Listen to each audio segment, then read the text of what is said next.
What is up, everybody? It's the two old guys back again. Sorry, we missed a week, and that is my fault. Go ahead and take the blame right now. Josh, you already know working on this guest house is really wearing me out, and it ruined last week's show. And I just said, time out Monday. I can't work. And fortunately, my wife's uncle, who's been helping me, was like, well, I can't come Monday anyway. So I was like, oh, that's perfect. Tuesday we'll start back. But we got Leroy in the house with us today, blood, sweat, and self. And this guy right here is top notch. Great guy. Absolutely. Got to meet you, Leroy, a year ago. And man, I was, Leroy, you come across as an awesome guy on the screen, but you're just notches above that in real life, man. Just awesome, dude. I only paid for 3 nice comments. Well, that's one, okay? One out of the way. But if you get out of over 4, then you're doing it for free. Bonus. Well, no, man, it's so good to have you. There's just so many people that we can have as guests. And when Josh said, what do you think about Leroy? I'm like, man, I love Leroy. Let's get him. If he'll come on, let's get him. And I was tickled to death when he said he's coming. I was like, yeah, that's awesome. Yeah. So how's things been going for you guys? For me, it's good. Reselling there's so many aspects of it. My online reselling is slow because I'm sort of focusing on my flea market reselling. And that's going to start picking up for the whole month of December. So I'm working on new looks for my merchandise and, stuff like that. So right now, my eBay is just sustaining whatever little sales. I'm hoping to list about 50 this week. But it's been slow. Yeah. I assume with you doing the flea market, you kind of cherry pick a lot for what you put on eBay out of what you source, or? Yeah. So like the flea market now is more bulk. But it depends on what I can get at the auctions. And just, some of I'll go to, cause I get box lots a lot when I go to my big auctions. And when I do that, some of it will go to the flea market. Some of it will go to eBay. None of it goes in the garbage. Yeah. Unless it's like broken or, just something like that. But yeah, that's sort of what I got going on as of right now. Just focusing on the flea market and just trying to keep eBay sustained, but it's tough, Yeah. Oh, it's definitely tough. I think there's this thing that you have to list something to sell something. I'm pretty sure that's how that works. And I've not been holding up my end of the bargain. I think I probably have you beat. I think you've got me whipped pretty easy. No, I'm saying beat to I don't know. I haven't if I look at my log, the last time I list, I know I looked at yesterday was the 7th. Was the 1st, November 1st. Month? Of this month? Yes. Yeah, we're probably right on the same track because it's been about 2 or 3 weeks for me too. Yeah. November 1st was the last time I listed something. Well, I went for a good 3 months without dropping anything during the transition, moving from one house to the other. And this house, the house is completely done, but the guest house that we're working on, it just started taking my time, and I had stuff to do outside and of course, normal daily life stuff too. So I didn't hit a lick listing wise for like the entire summer. So since I haven't listed in a couple of weeks, this weekend kind of died out. I've got like, I don't know, maybe $150 in sales, $100 to $150 in sales this weekend. And last weekend, man, it like $700, $600. And I guess it was like, hey, come back, list. And then I didn't. And it was like, okay, well, we're going to go back to normal. So that's what they do. Yep. That's what they do for sure. I do have a picture I can show you guys of one of my setups just to have an idea of what I do with the flea market. Oh, cool. Oh, that's pretty cool right there. Oh, yeah, that is awesome. for all of you guys listening on Spotify and Apple and Amazon and all those things, come check out Leroy's picture. Yeah, I have a bin system. That's my bin system, and I put up about 25 tables. That shows about 25 tables. Normally, on a weekly basis, I'll put anywhere between 8 and 15 tables, anywhere between 45 and 100 bins. Wow, man, that's pretty wild right there. Yeah, that's cool. So you're still working and making money. I'm just not doing anything. Well, you also have a different job as well. That's true. That's true. Yeah. I just like to pick on myself. You know? And he put his wife to work full time before all this happened. So, Listen, you don't have to tell me that, because she tells me that plenty. I got to take up for her a little bit. Mine does too, though. So, I mean, I appreciate my wife. I tell her all the time, I couldn't do what I'm doing without her doing what she does. And of course, it was a family decision for me to, I guess, quote unquote, do this full time. As I've said before, I don't feel very full time, but the combination of all things that, that I've taken responsibility for accounts for more than what I was doing when I was, working full time as a classroom teacher. So, it all comes out in the wash, and it does. You got to do what works for your family as a whole at the time. And as long as God blesses and financially you can make it from one month to the next, and I mean, there's not much else to worry about. I mean, that's what it's about. How many items do you try to list a day or a week? Me? Yeah. I don't have a number goal. I just honestly, like here lately, I've been working through old inventory, cleaning up listings, relisting. Now with that, I'm still listing new stuff with it. I try to make sure that, if I go through, like I've been going through my clothing boxes, because I sell a variety of all kind of stuff. I've been going through those mostly.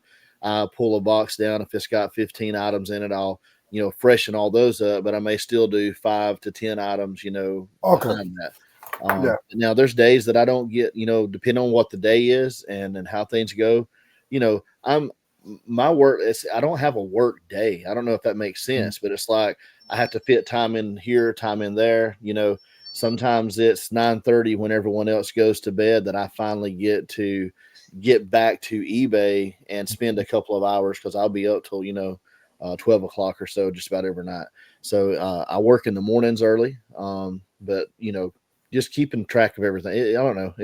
My day's never the same right now. I would love to have, like, you know what I mean? Get up, start at X time, do this first, then this and this, and have my day kind of segmented time-wise, and rather than, I'm talking about this too long probably, but rather than setting a number limit, the reason I don't like number limits is because, if I'm listing things that are easy to list, I can list a whole bunch of it in a very short amount of time. Mm-hmm. But like when I'm listing clothes to me, it takes me longer. Some people are really fast, but because I don't list nothing but clothes, I'm a little slower with clothes. So by the time I get it all laid out, do all the measurements, all the pictures, it just takes me longer per item. So I try not to base on items. I just try to do as much as you can each day. If I'm listing fast stuff, I wouldn't want to say, oh, I'm going to list 10 items and then, in 30 minutes, I got 10 items listed and then prop my feet up the rest of the day. Because that's going to hurt me on days that I'm doing clothes and it takes me a while to list 10 items. Yeah, that's true. So, that's the way I look at it anyway. That's true. Very true. Well, I list right now like 0 a day for about $0. But how about the cents? Is it? It's pretty much 0 also. It don't make any sense, Leroy. No sense. It don't make any sense at all, man. So my goal, and I was talking about this, before with Josh for just a few minutes, that when I get out to the new space and I can get my normalcy back, because I don't know if you can tell, I'm against the wall in a hallway. Like I've got about a 4-foot hallway here that I'm got my desk in, I'm cramped, and it's just kind of hard to do it. Not impossible, but difficult to do eBay the way I want to do it. So my goal, and I do number limits because I am a super number focused, data driven kind of guy. Like I want to see Monday I did 15 or 20 or, So like what I was doing before I stopped, I had 20 a day going, and I was trying to hit somewhere between $400 and $500 a day in listings. 20 listings, $400 and $500. And a lot of people will do, like if they list, a item, but it has a quantity of 10, they'll say, well, that's 10. I didn't do it that way. I said that's 1. So yeah, you're fixing to tell me something. But to clarify too, you draft bank your items. That's why yours is always when you're normally in normal operations. That's why it's always 20 a day for you. Yeah. For me, I kind of fall more along. I've thought about that many times because I think, well, what about those days when everything hits at once and I don't really get any listing done? But in my mind, it's like if I put in the work to create the listing, I'm going to put it out there. The sooner I get it out there, the sooner it can sell. And if I do 30 today and 30 tomorrow, well, that's 60. Well, maybe I don't get to list the next day. I've still, on average, done 20 a day for those 3 days. I just got mine in front of eyes sooner. So why would I wait about putting it in front of eyes? That's longer I have to wait to sell it. I'm already waiting right between the time I buy it and the time I get it listed. If I create the listing and it's another 3 weeks before it comes up in the queue to go live, I'm just waiting 3 more weeks to possibly recoup my money and make a profit. I'm just not all about that. I want to make it back as quickly as possible once I get it listed. And then if I have challenging days, I don't get to list much. That's okay. I'll make up for it on the days when it's not and list as much as I can. That's kind of what I was saying earlier. Mine was always just kind of the consistency experiment to see if consistency on eBay pays off. And I don't care to share this. I had, for a period of 3 months, I had over a $300 a day average going. So I felt like that was pretty good. Mm-hmm. Now that's $300 a day in sales. That's not $300 a day in profit. You come down to the very end of all of it and you crunch the numbers, and I was probably doing $180 to $200 a day in profit, but it was consistent. I could almost down to the letter tell you what I was going to make in a given week, and I understand, and I love this about eBay, that it can be whatever works for you. And that's what's working for you right now, Josh. So it's great. Oh, yeah, absolutely. And what works for me right now is nothing. So it's great. Well, it's great. To speak to what you say, and I'm interested to see what Leroy has to say about it too, but to speak to one thing about what you said, I don't think, not getting to list on a day, if that happens, it doesn't exempt you from being active on the platform. I think listing, sometimes I think even myself, maybe I've overemphasized to others and to myself that it's about that getting sales on the platform or maybe stimulating the algorithm in your favor is only about what you list, but it's really about being active on the platform. I think that's the main thing. It's when you log in and you do things, you make adjustments, you send out offers, you respond to messages, everything that you're doing when you do your shipping. Even if you don't have same day shipping set up, if you're processing and trying to get it out every day and you're being active on the platform, being a good seller, good customer service, I think anything you do like that, it puts you into that algorithm more. I don't know how it works, but I just feel like it has an impact on your overall sales. Mm-hmm. Go ahead, Leroy. Yeah. Okay. Really. All right. I got a lot. I gotta rewind it back. I agree to disagree with, I forgot which one of you guys said it now, about if you list one item and it's a multiple of, it was Caleb. One item, it's a multiple of 10, and that's only considered one item.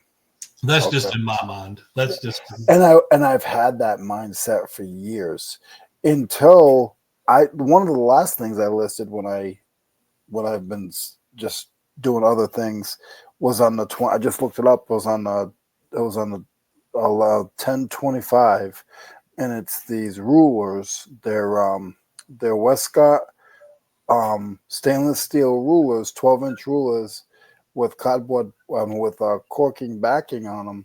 Mm-hmm. And I got a whole box of them for $5, and there's probably 70 in the box. Oh, wow. So I said, well, I'll put them at the flea market for $2 a piece, and I'll take half of them and do $20 for 3 with free shipping. So I'm still making about $15 on those 3, which is about $5 a piece. Mm-hmm. Since I've listed them on the 24th of last month, I've already sold 6 lots of them. Nice. So how is that considered only one listing when in that short amount of time, that's not even a month, I've sold six lots of them. So for me, what I do when I do my calculating, I just say, okay, if I listed something, like I'll do like a third of it. So say it was a quantity of 10. Well, a third of a quantity of 10 is like 3. So when I do my thing, I do that. I listed 3. Okay. That's interesting. I don't agree or disagree. Yeah. I was teasing you. I was teasing you, but because I've always was like that. I was like, but now that I'm getting into some of my listings and multiples, if it's like 2, I'm gonna put that. I do 1, 2. Yeah. If it's 10, I'm not gonna say okay. I listed 20 items today, and it was just one item with 20. With 20 of them in the bank. No, I'm not gonna do that. Right. And most of the time when I do that stuff, like if it's like those rulers, now I listed 10, I think it was 10 lots of them. Now what I'll do is I'm going to pull the other ones out of my flea market stuff because I was going to sell them for $2 a piece. I'm not going to do that. And what I'll do is I'll take them and I'll just do a different picture and change the listing. And like it's the same thing. And I'll just change the listing to word, like none of the words are the same besides ruler. Yeah. Right. Yeah. You know what I mean? Like the head word would be like stainless, ruler, black, lettering. I wouldn't even put Prescott as the name on it, but I would put USA because they are USA made. Yeah. And it's like sometimes I'll do that. Like if I have items and I have like 10 of them, I'll do 3 different listings. Yeah. And it's the same item. Yeah. I can see doing that too. Yeah. That's a good keyword experiment, for those first 5 words in the title to see what's getting better with your customer base once you start selling. It is. And it's amazing how you really wouldn't think, just those minor subtle changes would make a difference, but it can make all the difference in selling it in a week or selling it in 6 months. I mean, it really does work. So that's good advice coming from Leroy right there. Absolutely. And just to give you guys a plug, there's all kinds of good advice like that right back there on the right side of Leroy's screen on the RIN, the Reseller Information Network. Those guys are a wealth of knowledge. Tuesdays, right, Leroy? Tuesdays at 9 Eastern. 9 Eastern. You can drop Not Central, guys. Not normal time. You got to go Eastern time. Yeah. Oh, so is that what it is? Yeah. So you guys are in That's what I hear. That's what I hear. But yeah, those guys are awesome. And shout out too, because I keep meaning to do this, and I keep forgetting. I just want to congratulate Tim and his wife on the great news. Going to have a baby. That's awesome, baby boy. And I was excited for them when I seen that. I believe it was on Facebook a week ago or something like that. Yeah, they had the where they shot something off or something is blue, and I'm sure Tim's excited. Yeah, and I'm not a plug guy. Plugs is not my forte. But I will on your show, I will congratulate Chris from Buck Mountain Barn. He just passed 1,000 subscribers. That's right. Which is super cool. And he has a podcast that he does on Thursdays at 7 Eastern Standard Time, and I am on that panel a third of the 2/3 of the month anyway. Awesome. Yeah, that's another good show right there too. Yeah. You was on there a month or so ago, wasn't you, Joe? Yeah, I was. Month, 6 weeks, something like that. Chris and Brad and Leroy. Good one to watch. Yep, for sure. Well, that's awesome. Well, now that we got all this reselling talk out of the way, no, I'm just kidding. We do talk about reselling sometimes over here on the show, but yeah, it's been kind of reselling heavy lately, hasn't it? Yeah, it has. We're just kind of laid back. Whatever happens. We talk about whatever. I do want to jump right into comment of the week because I like this comment. I'll go ahead and share mine first. It was Phil 5 and Dime. Josh, if I stole your comment, I'm sorry. I got a couple in case you took that one. All right. Well, he said, thanks for sharing tons of great reselling info and having an awesome guest. Episode is a PSA 11. So he gave us a really good grade. Of course, that was the episode with Mountain Man Treasure Troy. He was a really good guest. We try, like what we were saying, Leroy, we try to find the best of the best, man. Troy is amazing. Troy is yeah, such a cool guy. Cool. I've known Troy for about 5 years. He's a good guy. Yep. Leroy, I just want you to know, if I could, if it would not perish, I would send you a bowl of banana pudding from my wife. I've been telling Josh how much I think it was you and Tim. Was it you and Tim that was arguing about it's banana pudding? No, it's banana cream pie. Yeah, when the bridge finally opens back up and I can get up that way, when I come up that way, I'm just gonna look for you and tell Mama that I'm coming and I want some pudding, and I'll pay for it. Like, I almost think of like, can I get it froze? And then by the time it will be cold soon, so if you freeze it and send it to me, it take 3 days to send it. It still should be good by the time I get it. That's hilarious. Yeah, pack it in some dry ice. Yeah, pack it in some dry ice. Keep it good and cool. That's it. Yeah. She's been making stuff here lately, and she's okay. She's, we're just country people. That's how we all grew up, and cornbread, beans, taters, all that kind of stuff. And potatoes. Oh yeah, potatoes. Yeah, not taters. Or Down taters. In the South, they're taters. Yeah. And just potatoes, tomatoes. Well, down there, like, I hear people at the flea market. I got maters for sale. Maters? What's a mater? What is a mater? It's a tomato. But just if you guys in the that are watching this don't know, yes, I do live in South Carolina, but I am not from South Carolina. I'm actually from Providence, Rhode Island. I moved here. Tomorrow will be my 5 year anniversary. Wow. Awesome, man. Living in upstate South Carolina.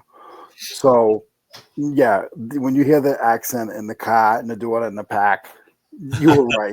Whoever's listening, they were a little confused. No, you're right. I am totally not a Southerner. That's awesome. It's okay. You like banana pudding, so that covers. That gets you access to everything. Yeah. Southern. My grandmother, my dad's mom, was raised some islands off of Georgia. I don't know. Like, it's hot. I'm like, they're like, where? Like, I don't know. All I know is those islands off of Georgia. But my nana was black, and I feel like it was where they brought in immigrants. Mm-hmm. And then in the 1920s, it's funny saying this.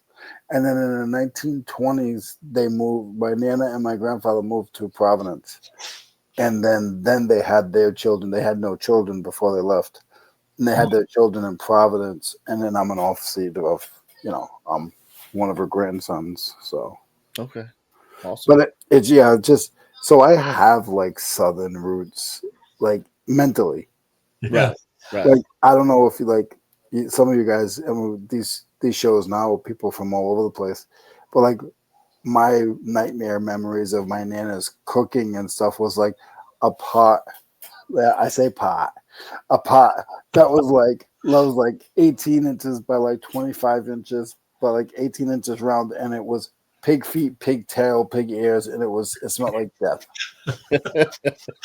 And I was like 6. And I was just like, oh my goodness, I feel like this is disgusting. Oh man, I can't do that. That's not going to go on around here either. Well, I say that like I don't eat that, but like the hog jaw and stuff like that, smoked hog jaw, that goes in my beans, collards, turnip greens, anything like that. I mean, so, but like no, the feet, the snout, the tail, I pass on that part. Yeah. You've got to have the hog jaw at New Year's. Oh, how about chitlins?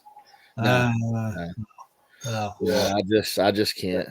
I'll stick to bacon, sausage, stuff like that. No, I like the greens. I like the Yeah. I like the cheese. What was it? the macaroni, the cheese macaroni. Oh yeah. I like all that stuff, but I'm very accustomed to seafood. See, because I grew up on the water. Yeah. Gotcha. So seafood is like my number one. When I go back, I'm going back Thanksgiving Day, for my 30th birthday and for Thanksgiving. My 30th birthday. Really? About to say, man, you got a lot of gray in your beard for 30 days. My 50th birthday. Oh man. I'm hitting that milestone. I'm getting that big 5-0 this. Oh man. In a couple 10 more days. Oh, happy birthday early. Yeah. Yeah, thank you. And so when I go home, it's gonna be like, I promise you, I'm glad we didn't do this show after, because I promise you I'm gonna gain 15 pounds. Oh man. All in one couple day span, right? I'm gonna gain 4 pounds a day. 4 pounds a You know day. what? You bring that up about seafood. I'm a foodie, but home cooking, and for us, it's all regional. It's all regional. It's all about where you grow up.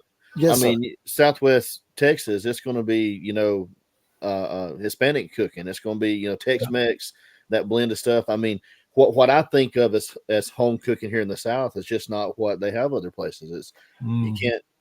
I mean, it's home is Portland. I mean, that's our main last. I guess this summer was a year ago. It was like you're saying. We're staying in Portland, then working our way up the coast, and I mean, everything is seafood based. It's lobster based. It's clown based. I mean, specifically, those two things are really popular. Everywhere you go, there's lots of options. But it's all different. Yeah. But I mean, even the Italian restaurants have lobster rolls. I mean, everywhere. It don't matter what restaurant, Mexican restaurant, lobster rolls are on the menu. Like that's what's there. There's you can get lobster cereal up north, for crying out loud. Lobster cereal. Are you kidding? You get lobster and eggs, scrambled eggs with lobster. Really? Oh yes, sir. I have never ever had lobster in my life. Ever. I love lobster. Bless your heart, man. Lobster, and I love steamers. I love steamers. I've not had a lot of ocean fish. I have had some, but now, we grew up. My uncle had like 100 acres with a big creek that ran through the back, and we would catch fish. They would have fish fries. We do catfish fries. I mean, all kinds of fish. Like I can live off of some catfish and stuff like that. I love catfish. Oh my gosh, yeah. I can get sick on catfish. You had catfish, didn't you have catfish at the thing? No, I don't think. No, we didn't do that. No, not your time. The first time. Oh, the first time. I think we had hamburgers, hot dogs. Okay, for some reason I thought it was catfish. Maybe it wasn't. I can't remember. It probably wasn't, because I think that was. I can't get my wife to cook catfish. That's how I know we probably did not have catfish. Okay. She's not a fish. No, she's a very much a land animal kind of. She's not. And even at that, it's going to be like beef and pork. That's about it. You need to put your Blackstone to work doing some of that Cajun style with the blackening on it, blackening season. Grill it, and that'd be good. Good stuff. That would be good. Logan's been going. My son. He's been going squirrel hunting and deer hunting and turkey hunting behind the house. The other day, I don't know if I can, maybe I can show you guys this. I'm not sure, but he put up a camera where his little area is at where he's going to hunt. And I took him back there. We went back there probably, I guess it was Saturday, and set up his tree stand. And this was one of the first pictures he got. Look how big. What? Oh, wow. Yeah, that's how big one of the first deers that come through. That's a big deer. I think we counted like 9, maybe 10 points on that thing. And it's a monster. Like we have all kinds of deer, but this thing is like. Yeah, that's a big deer. He's wanting to live in the woods now, right? He's pretty much wanting to go every time he can. Yeah. He got him a few squirrels, and he almost got him a turkey, and Leroy, like the way we do it here, I told him, he's like, if I see a bear, can I shoot it? I said, only if you're going to eat it, because we ain't about to waste. You would eat bear? I wouldn't. No. That was him. I said, don't shoot it unless it's about to kill you, or you're going to eat it. Don't just be shooting it just for fun. Like, what if you sold to me? Like, what if you brought it to like somebody else to eat? I mean, I might like try a little piece. I'm not. I would try anything fondue, like fondue. I would try anything fondue, like Dip it in some cheese or something, right? yeah, just Cheese a or little chocolate. fry it, little nugget. I try a little nugget of anything. I've had a lot of stuff. Like I've tried Yeah. alligator and stuff like that. And alligators, it's okay. It's not like something I would eat all the time. But stuff like that, it's interesting at least to try it. But I'm not a dark meat guy. Like Logan loves these squirrels, and I'm like, they're not my favorite. Does he eat it? Oh yeah. Oh, squirrel's good. Yeah, he got 3 or 4 the other day, and he cleans them up, and he squirrels washes and gravy, them. Squirrels and dumplings. Yeah, he freezes them. Squirrel. Leroy gone. He's out. He's out. I'm out. Out. No. Oh man. So do me a favor. Tell your son I love him as a friend, and I always want to be his friend. And if he ever wants to call or talk to Uncle Leroy, I just don't want him to eat me. So don't kill me. Because if that's the motto of the household, I'm hoping that he'll never want to shoot me, so that I won't have to worry about it. You ain't got to worry, Leroy. No, he'll never take you down, brother. He's got you. So what's the weirdest thing? Is squirrel right now that he's eating? Yeah, I mean, No, squirrel. Like raccoon. Has he shot any raccoons yet? No. We, you got to go at night for that, and he works during the day. So unless he goes on the weekend, it's kind of a hard thing to do. But I wouldn't be wanting to eat no raccoon. That's not my thing. Raccoons and Coyotes. No. He can shoot them. I don't care if he shoots them because, man, they tear up everything around here. Like they'll kill your dogs and cats, and they're vicious around here. Like, so when you get them, it's okay. Like I hate to say it that way. It's okay when you get them, but where I used to live in Providence, when they're coming in a neighborhood and they're starting to get cats and stuff in the neighborhood, and people walking their dogs and they snatch the dog. Yeah, it's dangerous. That's scary as a son of a gun. Yeah, it is. Yeah. Around here, and I mean, I don't want to advertise and get us all in trouble, but around here, if you see a coyote, you're trying to drop it. Like it's because they're just they're invasive. Like, and what they do here, like at my old house, we lived in the city basically, and right behind us was the stockyard where there was cows everywhere. And at like 7, 8 o'clock at night, when it's getting dark, you'd start hearing these screaming, sound like puppies. Same and thing I just here. go outside, and it is hair raising. Yeah. It's just maybe 150, 200 yards over the ridge. They're squalling and screaming, and the dogs are going crazy just trying to get out there. But what they do is they get the dogs to them, and they kill them. Like they draw them out. They won't come in and bother a dog on a property very much around here, but if they can get them to come to them, they'll be like 8 or 10 of them, and they'll kill him. A coyote will kill a dog. Well, the pack, yeah, because they're like bigger than they're small. They're like the middle of like a big fox and a like German Shepherd. Like they're in the middle. They're about the size of a German Shepherd, maybe a little smaller. They're a lot small to me, but they're. Yeah, they're a third. They're like a third. But if you don't know, you would think it's a dog. I've seen them. Oh, absolutely. Oh, yeah.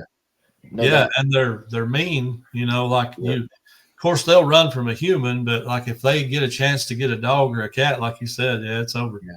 I've got trouble out here. The one dog we've got out here, she's a Pyrenees, and I've never let her loose.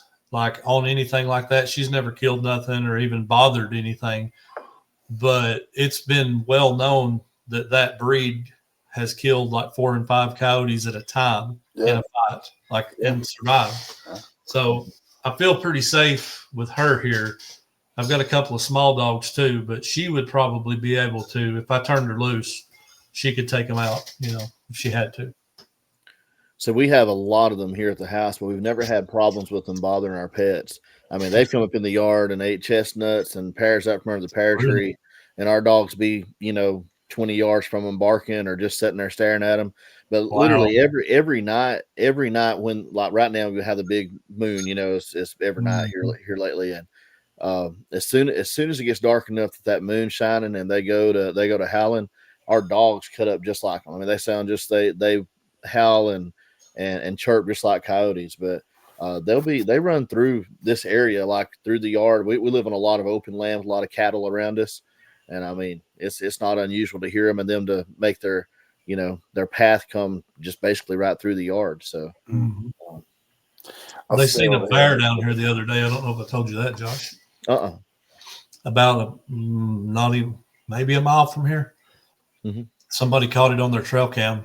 Like when you're coming in where the alpaca, right there where the alpaca lives, the house up on the hill, they caught it behind him. So it was literally just up the way, Right. My neighbor moved from, like, I live in a big apartment complex, and she moved there and bought herself a house. And it's one of those, I don't know if you guys know the name Ryan Homes. Like, they make those complexes, those compounds now, the HOA houses, I call them. Yeah. Right. I mean, they make them everywhere. And they'll put like 50 to 200 houses in that one piece of property, and they're all back to back. It's disgusting. And she'd only moved like 4 to 5 miles from where I was, and the third day she was there was a bear in her trash can. Oh my gosh. Like, and this is a black woman, and she doesn't know anything about bears. Yeah. Like, she doesn't, she's a single mom. I mean, her mom still lives with her and everything, but she's like, she called me up. She was screaming. She's like, "There was a bear, a bear." I'm like, "What? Like a Budweiser? No, a bear, a brown bear." Wow. Yeah. Yeah, we've had them stroll down the streets in town before, but they're not thick here, but they're worse than they was growing up. Yeah. Like you do see them from time to time, but we're like, I don't know, 75 miles from the Smoky Mountains or something. So up there, they're really thick, and they do find their way out sometimes around these smaller areas, but I haven't seen one here yet. So hopefully that stays that way. So I do have my sale of the week if you guys want to do that. Sweet. Let's do it. Let's do it. You go first. Well, no, I don't want to go first. Okay, Josh, you go first because mine is not great. You go first, Caleb. Well, mine, we've already shouted out Tim one time. Might as well do it again because I didn't know anything about this stuff. And my wife has watched different people with glass, and Tim being one of the best, over the years. He's really good with glass. And we was at this yard sale, and she seen this green Cubist style uranium glass set, depression glass set. And they wanted like 10 or $15 for the whole set. It was, like 3 or 4 plates, couple saucers, 4 cups, something like that. And it, of course, it was uranium glass, and it was pretty cool. But it sold for $79.95. Cool. And I would have not. I'd have just passed because I'm not a glass guy. But Tim's taught me quite a bit about glass over the years, so I appreciate Tim. All right. So this is actually the last show. This isn't from this week, but it's about this. It's probably less than. I think I had a $50 sale, but I wanted to bring this up because I thought this was a cool brand. I've been working through clothes, and one of the items that I listed that was new as I've been working through those clothes, revamping listings, was some swimming trunks that I had bought at the local thrift store here in town. I live in a tiny, tiny little town, Leroy, like, super, super small. But they got a little small thrift store there, and I know the people that run it. I go in, and there's these 2 pair of, there's 3 pair actually, two of them sold, but 3 pair of swimming trunks. And I look at them, I don't usually buy stuff like that, but I didn't recognize the brand, and it had this little patch on the waist. And so I looked it up, tried to, couldn't get a lot of information right then. There's not good service. I thought, well, it looks like these might be good, might be something interesting. So got them home, looked them up. and it was crazy. These things sell for $200 and $300 a pair, Yeah. and used they sell for 40 to 70, depending on the print on them. Well, I listed mine at 50. I sold 2 pair to the same person in Miami for $40 a piece. I paid $2 a pair for them, so $4 into $80 on those 2 pair. That's pretty Nice. sweet, right But there. the name of it is, I don't know if I say this right or not, Vilebrequin, Vilebrequin. I posted it on Instagram. So if anybody hearing this is curious about that brand or wants to see what it looks like, they do a lot of like turtle print on their stuff, like sea turtle, and just really, really good item to look for. It's crazy what it sells for new. I looked up their website, man, it's ridiculous. It's amazing. Who does that, right? It's amazing how much stuff you don't know about as a seasoned reseller. I mean, I've never heard of that. I had not either. So it's cool. All right. I actually buy clothes. I mean, I know you don't really buy a lot of clothes. I mean, I've gone through racks and looked up so many things over the last few years. Yeah, and, that's that way far away from clothes. You get caught off guard sometimes by these brands and I mean, the fact that someone has spent $300 on a pair of swim trunks, that blows my mind. And it's not like they say, what are the designer brands like, Armani or something like that on it. I mean, it's not something like that. It's not Louis Vuitton, it's I mean, maybe this is along the same lines, but I'd never heard of it. It's not one I'd ever heard of. So, me cool neither. stuff. What you got, man? So I actually have a picture there at the bottom there, Caleb. Okay. So you can pull that up. So, wow. This is crazy because nobody would even know. Like, I don't know if a lot of you guys know, I do tools and hardware. That's what I. Oh, you're the tool man. Yeah, I specialize in that. So, when I was at my little flea market, and one of my guys, he always has like a bunch of stuff. Like, he's the one I got the rulers from. I got these bits from. I got a whole bunch of stuff that day, and I think I spent like $60 for everything. But I got a whole bunch of stuff, and this little kit was on the bottom, and I looked up. I didn't look it up. I knew anything. If you guys see anything door lock, like tools, like anything for a locksmith, tools, even blanks, I can go and type in keys, and you guys will. I'm going to do that after this real quick. Okay. But this piece here, I knew it was something crazy, but the crazy thing is, it's a kit to open up safes. Whoa, that's pretty cool. It's to open up like the smaller safes that we'd get, even it could be a gun safe, anything like that. It's to pop the locks. Wow. And I knew it wasn't going to last. And it took a little longer than I thought it would. It didn't have all the pieces, and I had to do a little bit of cleaning to it because it had some surface rust on it. But I got it pretty much to pop. So, I mean, I got it good. Yeah, that's pretty nice. Yeah. So, I mean, it was just crazy, like something like that. Yeah. And I'll show you guys I just got to get back in there. Let's see. You guys can talk for a second so I can find this. Josh is really good at talking. I thought you just like making that statement, but no. So I'll direct this toward Leroy while you're looking. But you mentioned that you do tools and hardware, and so I was curious based off of some earlier stuff. Do you now claim the official title of the tool and hardware man for YouTube and reselling? No. I you don't want to create controversy. I know. I like that about you. I want to be the guy. Yeah. But here's what happened. So there's a quick story on this. When you say Troy, when Julian was the nobody, bearded thrift machine, he was going on and Troy was like, yeah, we're gonna have this tool guy. He's a tool guy and he's good with tools. And I said, what do you mean he's good with tools? I'm like, I'm the tool guy, but I never really pushed it out there that I was the tool guy. I was just like, yeah, I sell tools, Right. And it wasn't a big deal until he claimed that Julian was the tool guy, and I got a little hurt feeling. So I had to step up my game, and then I messaged Julian, and I was like, "Hey, I saw you on the show, and I heard you do tools." And he's like, "Yeah." He's like, I was like, "Oh, what got you into it?" He goes, "Well, and he didn't see my pictures; he just saw my messages." He said, "Yeah, I was watching Harry Tornado, and he was at this guy's shop in South Carolina. The guy, all he sold was tools." I was like, "Yeah, that's me." Oh wow! I'm like, "Yeah, that was me."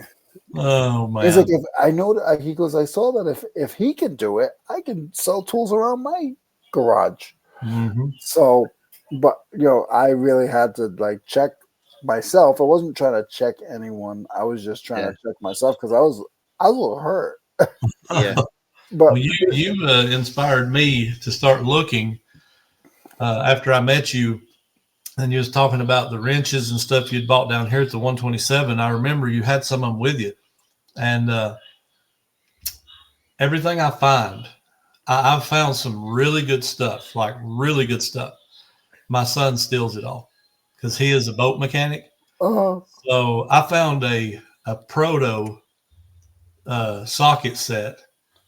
It was a good brand. Like it's like $250 set on eBay. I gave $80 for it, but I asked Logan first. I'm like, "Do you want this?" He's like, "Oh yeah, I want it." And then I look it up and I'm like, "Are you really sure you want this?" And he's like, "Yeah." And then I found a pass-through socket set that was worth a ton of money. Yeah, the pass-throughs are. The pass-through, but those are really cool sockets though. Like those are handy. But yeah, everything I find that's really good, if it's something in his field, like I don't even get the option to sell it. Like he's like, "Nope, I'll take that." Yep. So I put in a little link down there. I don't know how this works. You can read people's names. I don't care. So these are just blanks. $38 for just blank keys, and then $19 for blank keys, $12 for just keys no keys, no locks work. It was just you buy them in a box. $19 for blank keys, and then $32 for blank keys. I normally I find keys every couple times a season, and I'll buy them all. See, that blows me away. Like I've said this before, like there is a market for everything. Mm-hmm. Like if you, and I know some things aren't as good, but there is a market for just about everything. Yeah. And I would never, and just in my mind, think I'm going to be looking for blanks. Like I'm going to be looking for keys. But you know what's funny about that? I bought one today. I actually bought a key today off of eBay that's going to get cut and sent to me for my Kawasaki mule. I accidentally twice now have thrown away my key. One time I threw it away. It was in my pants pocket. I ripped my pants. I threw my pants in the garbage. Didn't know I threw the key away. Had to dig it out of the truck, found the key. This time I just left it in my pants to head to the washer and got it back out. But I was like, man, I'm going to have to get another key because I'm about to lose this one. And I'm fixing to put me something big on it where I don't lose it. If you go to like estate sales or yard sales and stuff, you can ask them. Like I tell people, like even with remotes, like even key fobs. I mean, key fobs are crazy. If you get like if somebody sold a car and they have a key, just like, hey, I collect key fobs and like locks and keys and old tractor manuals and like that stuff they're not gonna put out. And if you just put a little bug out there to people, I mean, especially like I know you can't mix and mingle as a pastor, and some people don't like to do that part. But like, man, if you have like a group, any group, it could be a PTA group. You could be in the PTA, and you can say, hey, listen, sort of like America Pickens does. This is things that I like to collect. If you guys have any, I mean, I'd love to look at it. Mm-hmm. Mm-hmm.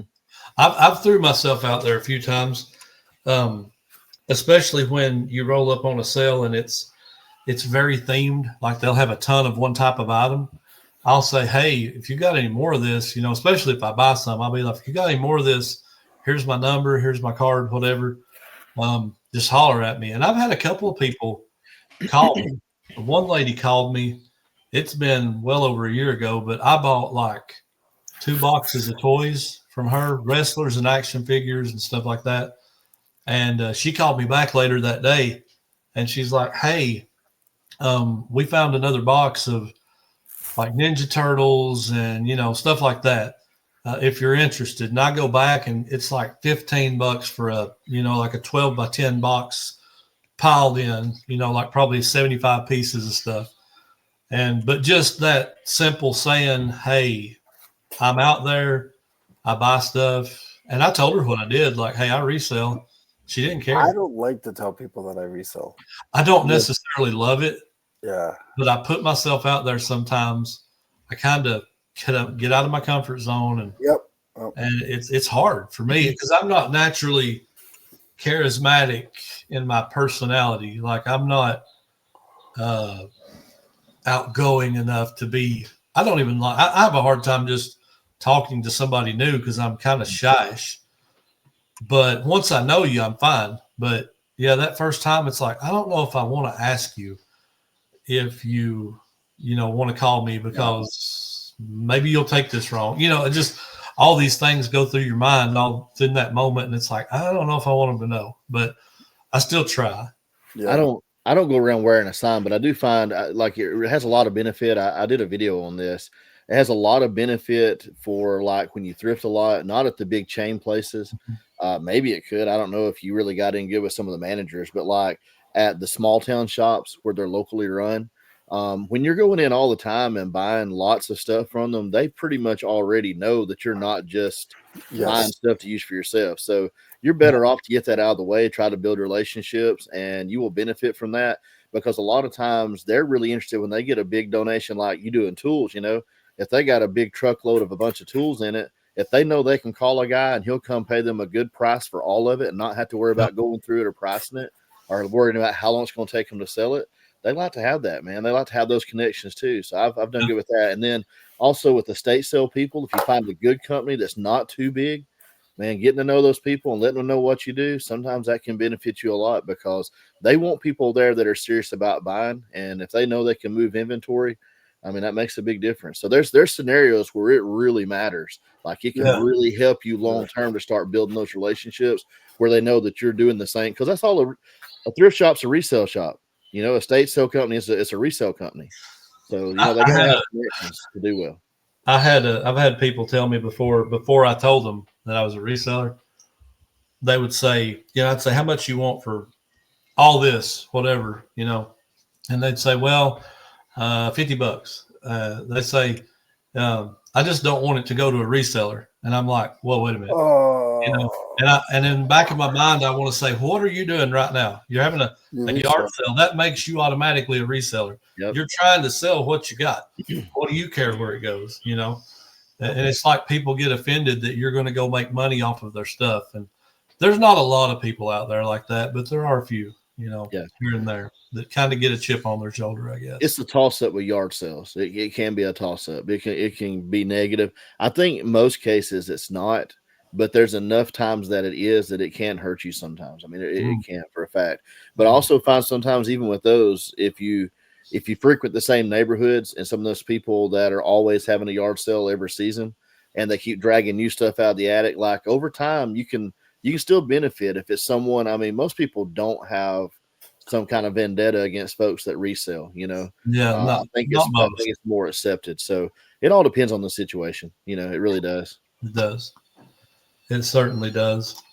Leroy, you ready to drop a dad joke bomb on this audience? Yes, I will definitely drop it. You guys, it's a fast one, so you gotta pay attention. That works. My daughter knows that I'm her dad. She thinks I'm a joke. She's like, "Daddy, you're not funny." I'm like, "No, Bianca, like that's hilarious." Like, "No, you're not funny." Oh, I deal with that a lot too. I deal with Trey. He's grown and out of the house now, but man, he give me such a hard time. Now, is your daughter sassy? Because it sounds like she's a little sassy. She's sassy, but there's only one person that she minds, and that's me. Oh yeah. So she doesn't say much to me at all because she knows I have rules and regulations, and I've never hit her, I've never yelled at her, I've never put her in timeout. But I was the first one to hold her when she was a little peanut, and we have a relationship. But she knows I'm not the one. Yeah. Like, I try to teach her life skill stuff. She finally got a job now, and I said, Bianca, I said, here's how this works. I said, she has health issues, so I didn't think she would last as long as she has. She's already been at this job for 4 months, and I'm happy for her. Awesome. That's great. And I said, this is how it works. I said, if you can mind it there and you feel like it's an okay place to work. I said, if you leave there and go somewhere else, do you know where you go? You go back on the bottom. Yeah. I said, you go back on the bottom. They're going to try to get accustomed to you. They're going to try to take advantage of you somewhere else. I said, and the other thing is you don't let anybody call you out of your name, because daddy has never called you out of your name. They don't swear at you. They don't yell at you. Yeah. Don't allow it. And you are not allowed to do that to your bosses. Mm-hmm. And that's it. And that's it. Good advice. Yep. Very good. Very good. Raising good kids right there. All right, Josh. Time for you to lose. Go ahead. All right. So there was this elderly woman that died last month, and she had never married before. So she had one request, and her request was that there be no male Paw Bears used at her funeral. So this was handwritten instructions that she had left for her memorial service. And in it, she specifically wrote, they wouldn't take me out while I was alive, so I don't want them taking me out when I'm dead. Well, okay. Oh, boy. All right. Oh, my goodness. I'm going to vote for Leroy this episode. All right. So here we go. Teacher stands up for class, and she says, anyone who thinks he's stupid may stand up. Nobody stands up. Oh, man. Teacher says, I'm sure there are some stupid students here. So little Johnny, and he's always causing trouble, he stands up. Teacher says, oh, Johnny, you think you're stupid? Little Johnny says, no, I just feel bad that you're standing alone. Nice. A wise guy, huh? A wise guy. With a wise guy. Oh, man. So I got a question, Leroy. Yes, sir. What are the odds? What are the odds this year we get Lions and Steelers? Lions and Steelers. Super Bowl, man. Are they? Yeah, they could. The way that I take my team, any team, is I just want them to make the playoffs. Yeah. And once they make the play, I mean, they're pretty much there already. But I want you to take the playoff, make the playoffs, and make it to, the second round of the playoffs is always enough for me. A Super Bowl is great, but there's a lot that comes with the Super Bowl, Oh, yeah. So I mean, I thank God that I'm able to watch the sport every day and relax and watch it. And so I'm not changing. If they win, they win. If they don't win, I'm going to talk, jibber jabberish and keep it moving. That's just how I look at it. I hope it was a big win this weekend, though. Yeah, I know that wasn't the answer that you wanted, but no, I was just curious what you thought the odds were that might get that this year. Seriously, I don't care. It's just amazing to me. I guess it's amazing to me that the Lions have come as far as they have. Yeah, in the last 2 years, it's pretty remarkable. And if you go back to last season, minus some of the close games that they had, I mean, they've been more successful really than the Chiefs, other than not winning a Super Bowl the last 2 seasons. The Chiefs didn't look good yesterday. They did not look good. I just pulled it up and seen. I didn't watch the whole game, but I just pulled it up and seen they lost last night. So or yesterday. No, you guys do college? Oh yeah, that's number one. Tennessee, maybe. Tennessee, yeah. No, Alabama all the way. Yeah. Well, my team got beat this week. Yeah, So you should have expected that. I got 2 teams. who's your 2 teams? So here's the problem. Being from the North, we didn't have college teams. We had like BC. Yeah. Whatever they do in football. and so I started following Georgia Bulldogs. And they weren't on TV often. They were only on TV every once in a while when I was home. And then when I moved to here, they won like the second year I was here. So I'm ashamed to say that I'm a Georgia Bulldog fan because I am not a bandwagon jumper. Yeah. Uh-huh. So when I was back home, I never admitted, like I bought like one hat, Georgia Bulldogs. I never really was had like I am now. Like I'm always stealing out. If you see me, I'm stealing out. That's just who I am. Yeah. I wear this hat every day, all day, any day, all day, every day. Church, every day. Funeral, it doesn't matter. I'm wearing my Steelers hat. That's just who I am. But for me, I don't like to be a bandwagon jumper.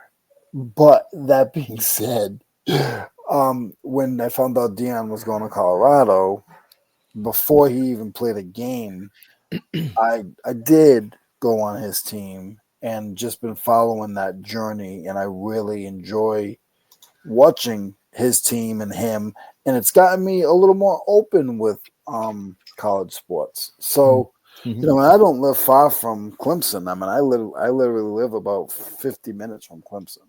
Yeah. And man, they're number 16. Yeah, they've been just trending up since the beginning. They just got moved to 16 now. Yeah, Colorado. just pulled it up. Yep, Colorado's. They've got a shot. Just depending on how things fall, they've got a shot at the playoffs. Yeah. Like their other thing is they also got they're going to get, as long as their guys don't get hurt, they're going to get the Heisman probably, and they're going to get the first round of the draft. That's huge. It is big. That's huge. I don't care if they don't win the playoffs. Yeah. You got 2 players. One of them gets the Heisman, and one of them gets first round. And the one who gets first, like even overall quarterback, the son's going to get overall quarterback next year. Well, and you know what that does for your team next year? Your recruiting just went. And his recruiting is already. Yeah. Now they're fighting people to get back. Well, I mean, you get to play for Deion Sanders like that. That alone is appealing. You know, if you watch, I know a lot of people like, oh, you know, he played.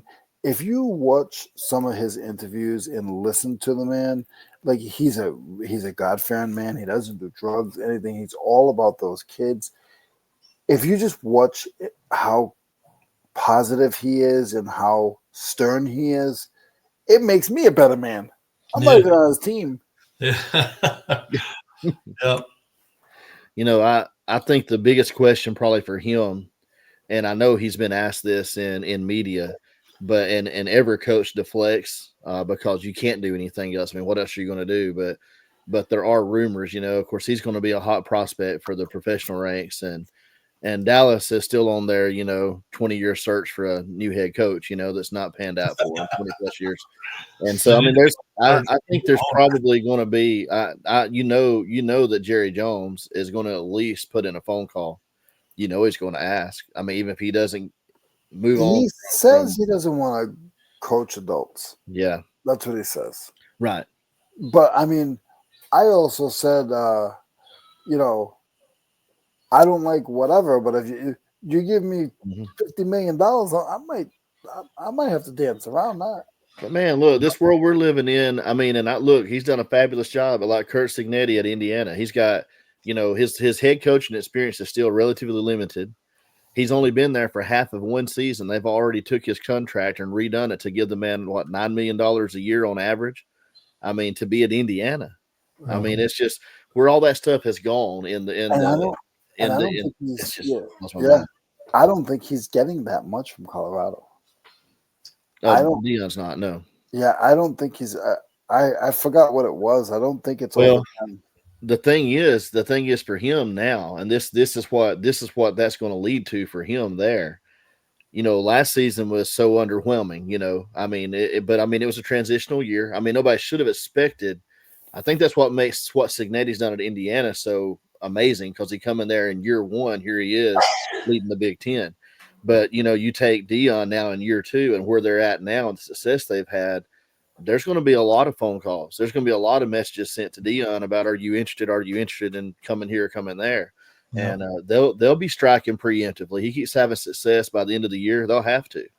Yeah. But you said that about his salary. Leroy, when he first went there was a lot of publicity that the university didn't have the money to pay the salary they guaranteed him when they hired him. They were having to really push their donors and alumni to try to raise the money to be able to make good on the salary they promised. So they really, I mean, they shot a shot when they hired him to start with. So, And I mean, you got like coaches. I mean, what's his name's not even on the payroll, and he's at every game on the sidelines. To yeah, yep, like he's actually a coach, but he's not a coach. yeah. Well, It's one of them things. Anyway, but I have enjoyed being with you guys. I don't know how long your show is. We're done whenever you are. Okay, because I do need to head out soon. Yeah, we can go. All We can right. go pretty much any time, brother.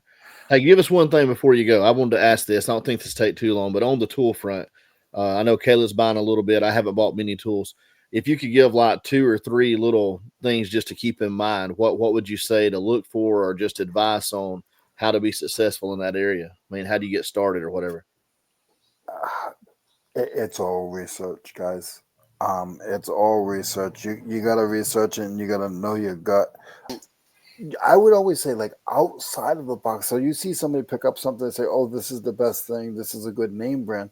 Well, the name, something that you see that you don't see everybody show all the time, that's always a good idea to research, because you would never know. You look at this soldering iron. It's a little craft soldering iron, and it's just something that I normally wouldn't pick up. Some of them are cheap, but this one is just one that they use. It's not like a soldering iron. They use it for marking wood and stuff, for doing wood burning, and it's not a lot of money, but I paid $2 for it. It's worth like 15.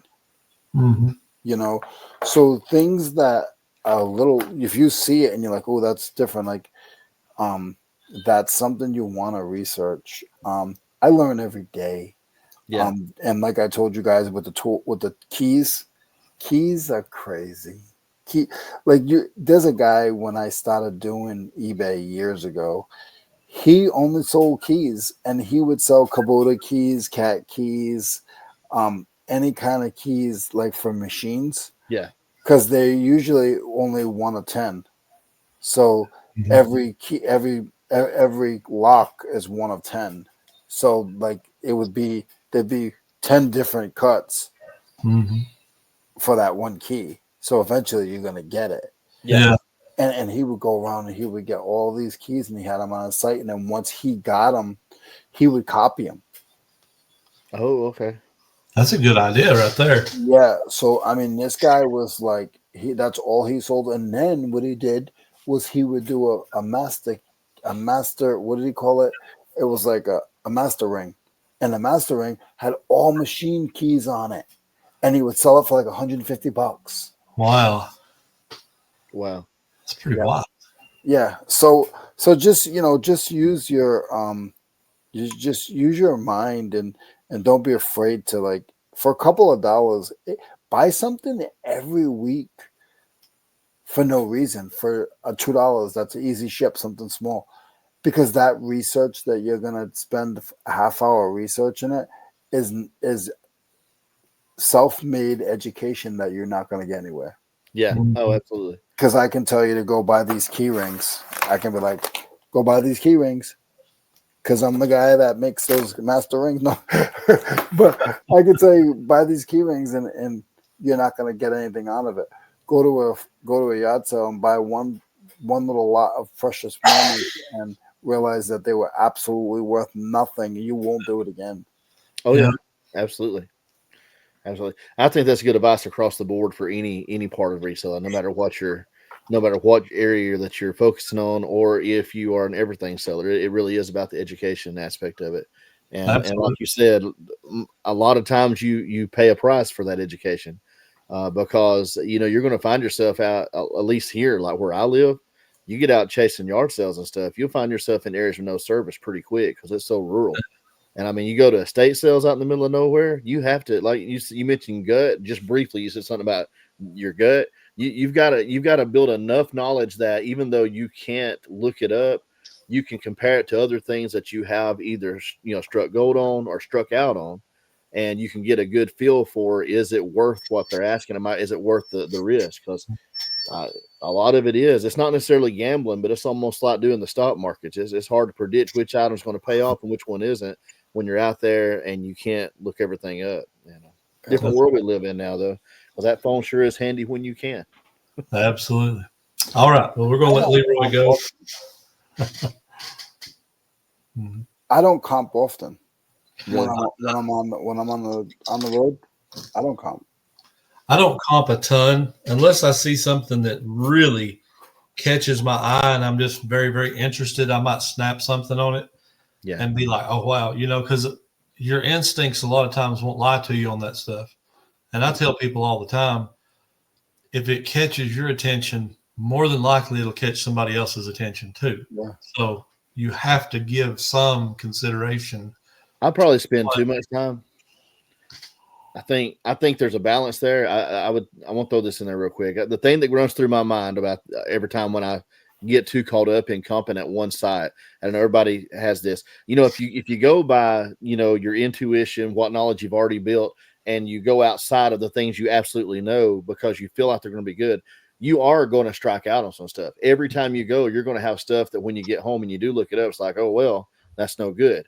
But then you could look everything up and avoid those strikeouts when you do have service. But then how many items that to grab immediately are you going to miss because you make it to 2 less sales? Yeah. And not just that day, but over the course, say, of 2 or 3 months, how many home runs are you going to miss because you spent too much time trying to look everything up at the first sale? And I've weighed that in my mind because I'm the over analytical and I get caught up in that. And I realize that there's probably the cumulative effect of that for me is probably worse than what I'm missing out on that I know would have been great than what I'm losing out on because I would have picked it up and it would have turned out not to be great. Like the amount I lose there is probably way less than what I'm costing myself in potential great buys that I'm not making it to because of spending too much time. Yep. And I've got to work on that. That's a weakness for me, man. I struggle with that. Yeah. Yep. All right. Leroy, thank you, brother. We appreciate you being here. It's been great, brother. Guys, go check out Leroy on his channel, Blood, Sweat, and Sell. RIN. Go check out, say it again. Buck Mountain Barn. Buck Mountain Barn. Mountain Barn. I about called it Mountain Barn. Buck Mountain Barn. All these different channels. Subscribe to them. And, man, it's great to have you. And we'll do it again. I appreciate you guys. Thank you so much. Sounds good, man. All right. Well, this has been 2 old guys, three old guys this week. And we'll see you guys next time. Out.